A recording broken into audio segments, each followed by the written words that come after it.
Doing lots of terrible Southern accents on this show. Hopefully we don't have any Yeah, we apologize to any Southern people. It's just such a fun accent to do.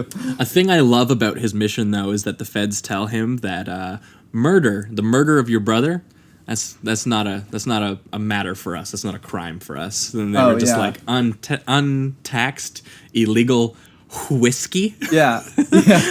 Whiskey. Exactly. Now that is a federal matter. That's a problem. We need our money. Exactly. And yeah, so the rest of the film is a lot of like speeding on backcountry roads and some sun-kissed lighting. Dudes yelling stool pigeon at each other, which I had to look up what that meant, but it just means like a narc. It just means like a police informer. That's what it means. Because I was like, why do they keep calling him a stool pigeon, and why does he keep getting so mad about it? Yeah. I was like, clearly this is something I'm supposed to know. This is a significant insult in the South. Yeah. But yeah, he starts recruiting some of the dudes who work in the sheriff's liquor. I don't know what to call that, because it's not really a business. It's pretty off the books. Yeah. It's very distinctly illegal, and the sheriff seems to be willing to bend a lot of the rules and the laws and enforce his own power in ways that it shouldn't be in order to maintain it. And his whole thing about it is that, it's... He's giving the people jobs, and he's selling it to the liquor to them cheap. And what he doesn't really include in that version of his story is that it's cheap because it's unregulated and it's probably bad. And he's selling people garbage booze. And he's right that it's not taxed, except for it's profitable for him. So there's a tax that he's taking. Yeah, pretty much 100%. Exactly.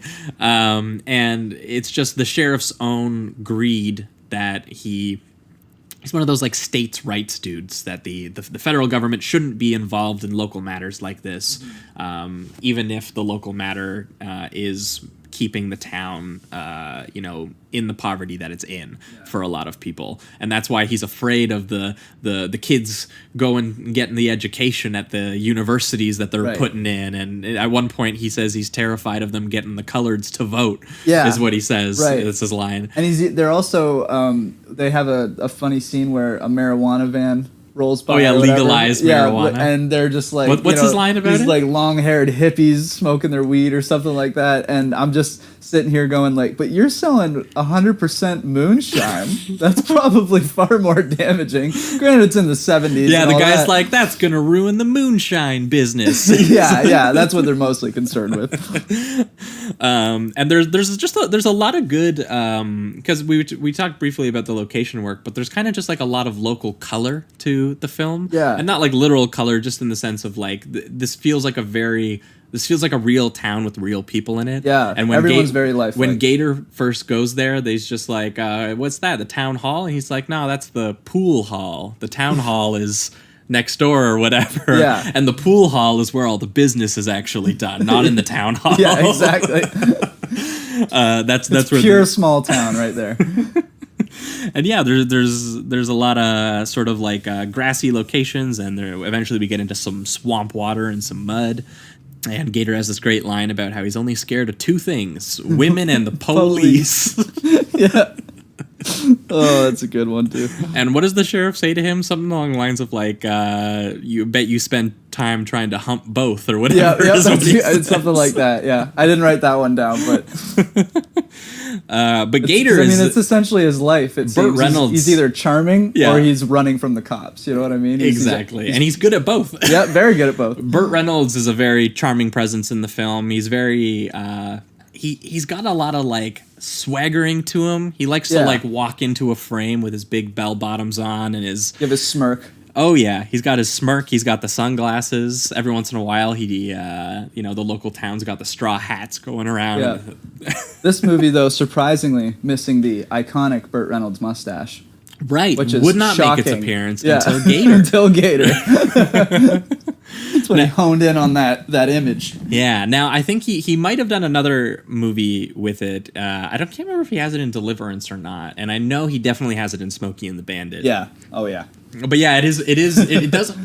It does feel like something's missing. It like makes him seem like he's 10 years younger than he is. It really does. Yeah, absolutely. To not have that mustache going. Because when we jump to Gator, which is, I don't know, like 4 years later, something like that, like time wise when yeah, they're something filming, like that. he looks like 15 years older. Yeah. I swear to God. And Yeah, it's I wild. think it's the mustache. It's definitely a part of it.